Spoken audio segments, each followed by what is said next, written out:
The champ is here!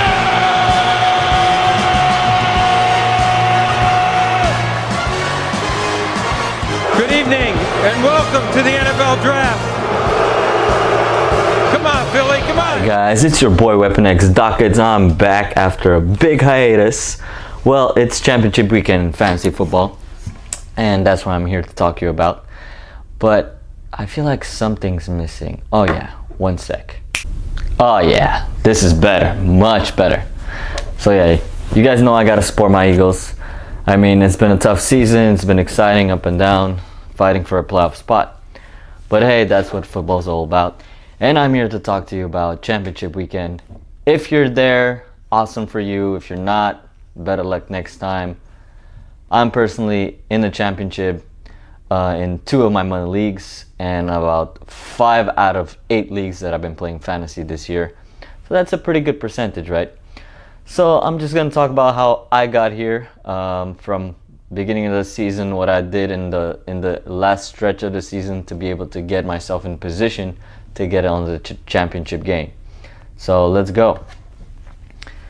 So if we go with one of the top money leagues I'm in,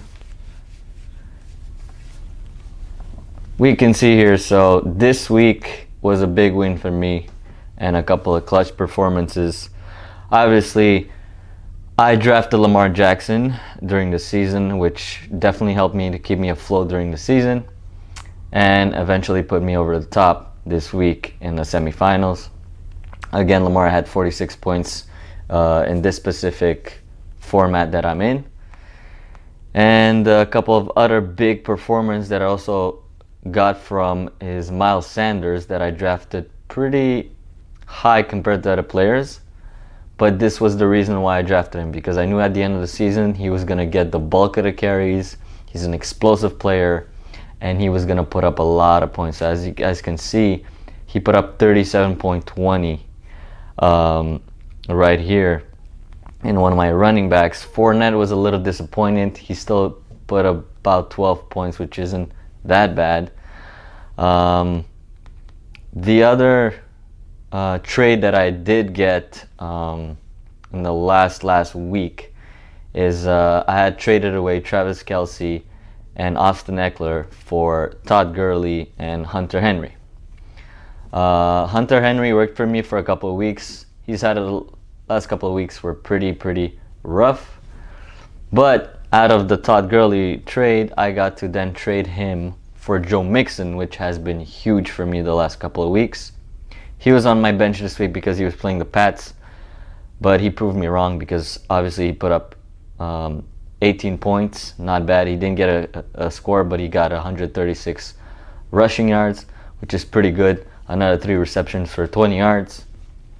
Guys that I also was key for my win this week was Mike Williams, which I was always high on from the beginning of the season. I thought this was going to be his breakout season. In a way, it kind of is. He will break 1,000 yards receiving. Unfortunately, he won't be passing Keenan Allen like I had predicted. That also has to do with how poorly Phillip Rivers has been playing the last 6 to 7 weeks. But the future is bright for Mike Williams. He's definitely the alpha dog in that receiving core going forward during the year. So if you're in keeper leagues and you can keep him, I would definitely stash him and keep him for next year. But yeah, like I said, the other key pickup I made in about, I think, week 12, where I was kind of in the middle of knowing if I was in the playoffs or not, is DK Metcalf. Metcalf has been pretty solid, pretty consistent, has a wide receiver 2 and 3.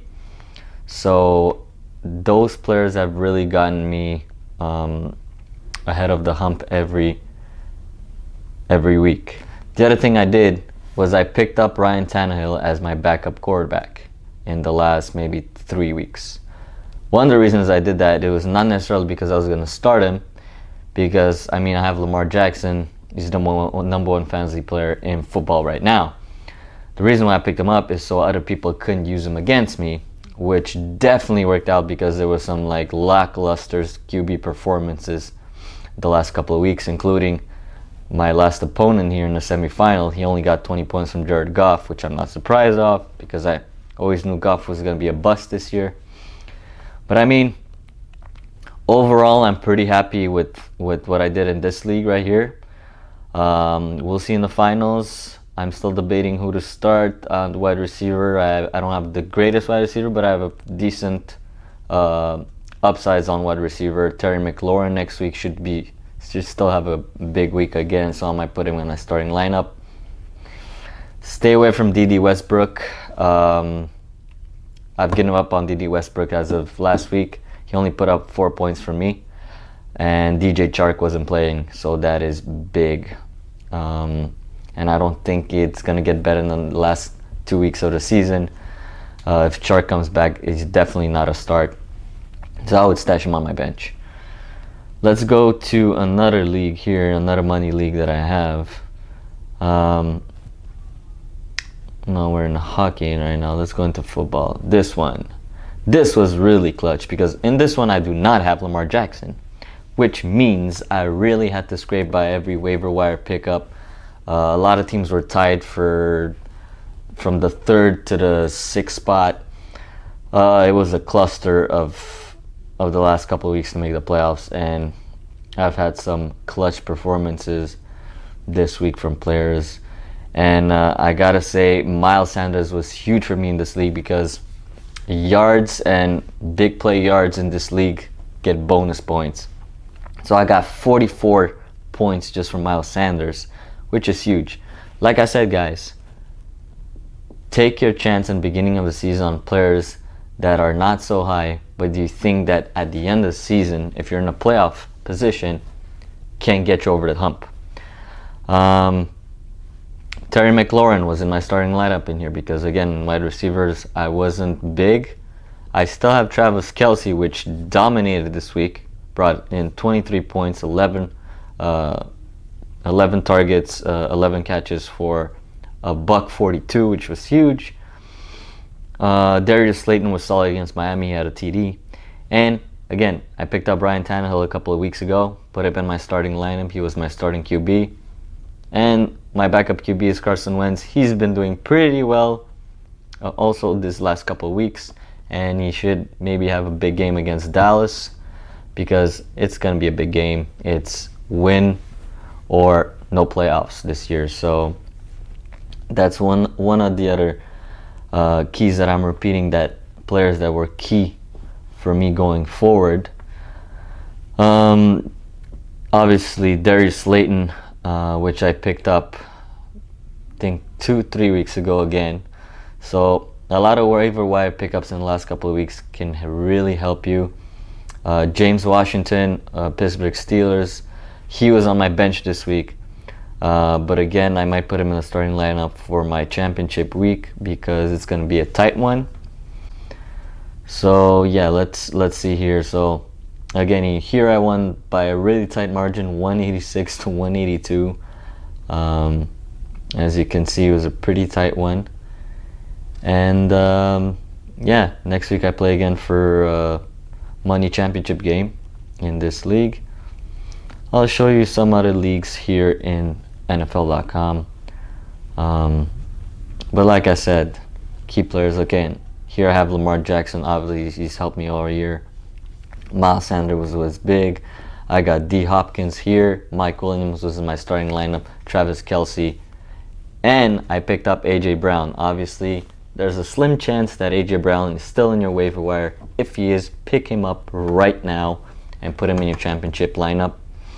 The other guy you could maybe still pick up, Rashad Perryman. Godwin will be out next week.